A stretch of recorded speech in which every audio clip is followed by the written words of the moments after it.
Natunghayan natin ang pagtatago ni Pangulong Emilio Aguinaldo para hindi mahuli ng mga tropang Amerikano.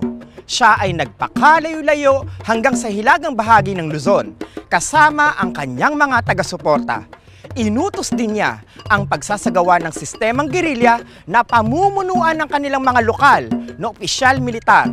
Maraming Pilipino na ang namatay sa labanan. Patuloy ang hangarin ng Estados Unidos na ipalaganap ang benevolent assimilation sa buong kapuluan na ayon sa kanila ay narito sila para tulungan at turuan ng mga Pilipino sa tamang pamamahala bilang isang bansa. Ngunit nag-aalab ang damdaming makabayan ng mga Pilipino. Tuloy ang laban. Sa araw na ito ay malalaman ninyo ang isa sa napakamadugong labanan sa ating kasaysayan at sinasabing isa sa malaking pagkatalo ng mga Amerikano. Alam ba ninyong dahil sa pagkakaisa ay nagawa nilang pabagsakin ang makapangyarihang mga kalaban? Yan ang kabayanihang ipinakita ng mga taga-Balangiga, Samar. Nagsimulang humina ang puwersa ng mga Pilipino dahil na rin sa kawalan ng pagkakaisa. Marami na ang sumuko sa mga Amerikano. Marami na ang pinanghihinaan ng loob. Marami ang mas piniling tanggapin ang nangyayari sa kanilang kapaligiran. Samantala, nalaman natin na si Pangulong Emilio Aguinaldo ay nagpakalayo-layo sa Hilagang Luzon para iligtas ang unang republika ng Pilipinas. Tara't balikan natin ang nakaraan upang malaman ang mga sumunod na pangyayari. Nagtagumpay man si General Gregorio del Pilar sa pasong tirad na bigyan ng sapat na oras sila Pangulong Emilio Aguinaldo na makatakas at makalayo, siya naman ay nasawi sa labanang ito sa edad na 24. Labis itong kinalungkot ni Pangulong Aguinaldo. Samantala, patuloy ang pagtugis ng mga sundalong Amerikano kay Pangulong Aguinaldo. Nakarating sa Palanan Isabela ang tropa ng mga Amerikano at noong Marso 23, 1901 ay nahuli nila ang Pangulo ng Pilipinas. Walang nagawa ang mga sundalong Pilipino maging si Pangulong Aguinaldo, kundi ang sumuko. Sa pagkakahuli sa kanya, naging hudyat na rin ito ng pagtatapos ng unang republika ng Pilipinas. Kung ikaw si Pangulong Emilio Aguinaldo, ano kaya ang mararamdaman mo nang tuluyan ng mapasakamay ng mga Amerikano ang pinakaiingatan at pinangangalagaang kalayaan? Marahil may ilan sa inyo na ang sasabihin ay ipagpatuloy ang laban. Ngunit alalahanin natin na ang mga sundalong Pilipino na nahuli ay may mga pamilyang naghihintay. Ito ang nagbigay ng hating desisyon para sa kanila, na naig ang pagmamahal sa pamilya o ang pagpapatuloy sa nasimulang laban. Ang hirap ng desisyong yun, di ba? Tara't bumalik tayo sa nakaraan. Noong ika-19 ng Abril 1901 ay tuluyan ng bumaliktad si Pangulong Aguinaldo at nangako ng katapatan sa watawat ng Estados Unidos. Matapos nito ay namuhay siya bilang isang ordinaryong mamamayan ng bansa. Sumuko man ang Pangulo ng Pilipinas sa bagong mananakop nito, ay hindi pa rin tumigil ang nagaganap na labanan sa iba't ibang panig ng Pilipinas. Marami ang namundok at pinagpatuloy ang nasimulang adhikain na palayain ng bansa laban sa mga mananakop. Ngunit dahil sa pagdami ng mga Amerikano sa Pilipinas, hindi maiwasan na unti-unting napalitan ang mentalidad ng mga mamamayan, lalo na ang pagtingin sa pakikipaglaban. Tinawag nilang bandido ang mga namundok at kumakalaban sa mga Amerikano. Nakakaawa naman pala ang nangyari sa mga Pilipinong nagpatuloy sa pakikipaglaban.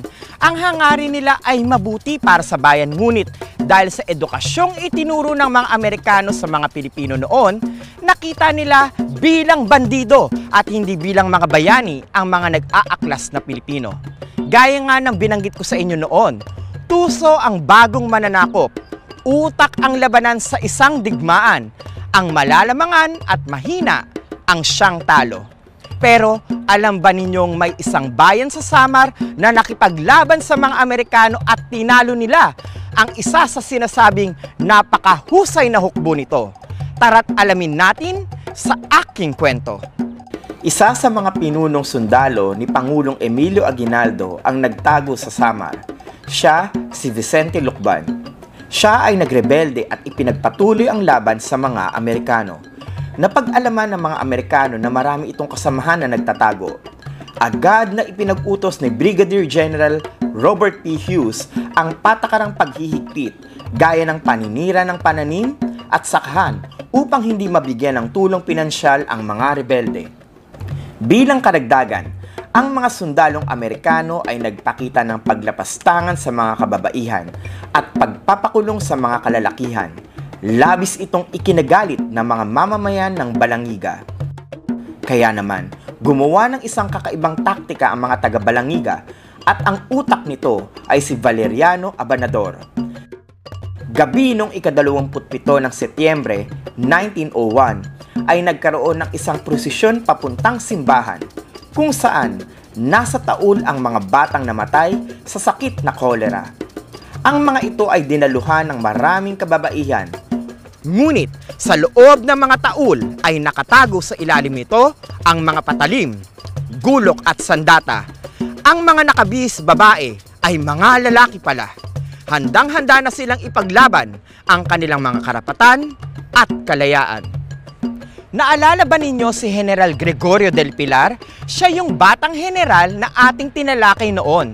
Hindi ba't isa sa kanyang naging taktika ay ang pagsusuot ng damit pambabae para malinlang ang mga kalaban? Alam kong nasasabik na kayo sa susunod na bahagi ng aking kwento. Tara't balikan natin ang huling bahagi nito. Noong umaga ng ika-28 ng Setyembre 1901, habang umiinom ng kape ang mga sundalong Amerikano at nagbabasa ng liham na padala sa kanila ng kanilang pamilya, ay biglang inagaw ni Valeriano Abanador ang rifle ng sundalong Amerikano na si Private Adolph Gamlin. Pinukpok ito sa ulo saka pinaputok ang rifle. Hawak ni Valeriano Abanador ang kanyang baston at isinigaw ang "Atake, mga balagigangon!" Noong 6:20 ng umaga, tumunog ang kampana ng simbahan at naglabasan dito ang mga nagdamit babaeng kalalakihan at nilusob nila ang mga sundalong Amerikano ng Company C ng 9th Infantry Regiment. Napatay ng mga taga-Balangiga ang maraming sundalong Amerikano. Dahil sa pagkakaisa, tinawag ito sa kasaysayan bilang The Balangiga Conflict. Nang nalaman ni General Jacob Smith ang nangyari sa kanilang tropa sa Samar, ay agad niyang inutusan si Major Littleton Waller at sinabing, "I want no prisoners. I wish you to kill and burn. The more you kill and burn, the better it will please me. The interior of Samar must be made a howling wilderness." Ipinag-utos na barilin ang mga taga-Balangiga na 10 taong gulang pataas. Lahat ng may kakayahang humawak ng armas, kahit na bata, ay kailangang patayin. Kinuha ng mga sundalong Amerikano ang 3 kampana na naging hudyat ng pag-aalsa ng taong bayan bilang gantimpala sa kanilang ginawang pagpapahirap, pagsunog at pagpatay sa mga taga-Balangiga. Ito ang tinawag na Balangiga Massacre. Nakakalungkot, di ba? Pinakamasakit sa dibdib ang malamang pati ang mga bata ay nadadamay sa isang digmaan. Ngunit sa pangyayaring ito sa Balangiga, ipinakita ng mga Pilipino na kayang manalo sa isang mahirap na labanan kung may pagkakaisa. Walang panama ang makabagong kagamitan o armas sa nagkakaisang bayan na ang layunin ay mapalaya ang mga sarili laban sa mga mananakop. Mabuhay ang lahing Kayumanggi!